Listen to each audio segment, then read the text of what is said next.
Yo, welcome sa Shia World! Mga fake nga hero, karon magka-reveal. Kung di ka ready, ayaw na lang og appeal. Kay kadali niya nako diretso sa inyong utok. Bisag wa mo'y utok, mga tambok lago mong bato. Sulod sa PFP, murag hari ko mo asta. Pero kung sugdan na, murag giringan na truma. Utro po din yung pa-feeling, importante nga baboy. Kusog ma-high blood mo, dismantle og mo kirig. Aray ko, ay nabuts kuno sila, pero way nakaila. Maski unsa ninyong flex, murag burikat nga gibayran niya giflex. Ako tinuod, ilig good PVP, di man pa cute-cute, kamo keyboard warrior. Puro ra drama, inyong mga pangan na asa kill feed, pero inyo rang gidedma. Haha, haha.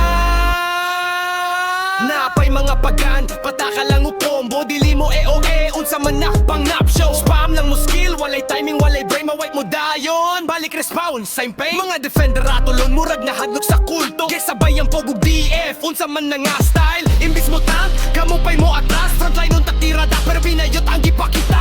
Shia, walay pa cute dire. Kung weak ka, ayaw na pagpakita dire. Fresh talk, dili ni pang may day. Kung banga ka, automatic GG, sorry. Mga cutie patuti nga tapok puro hambog. Pero mga bangamor boy nakatunan sa duwa puro pasikat. Mga feeling cool kid mo tira og bayot. Bisag mo piti problema lang nadala ang tae pag-ibot. Sobra ew, sinuod paligaw mahilak og sa wayon. Pag BVP na gani pin malang walaw kaya mahadlok. Sige flex sa chat pero PVP wala pa sikat. Mga pinamay babatangaray kusog pero sa skin duha-duhan pa.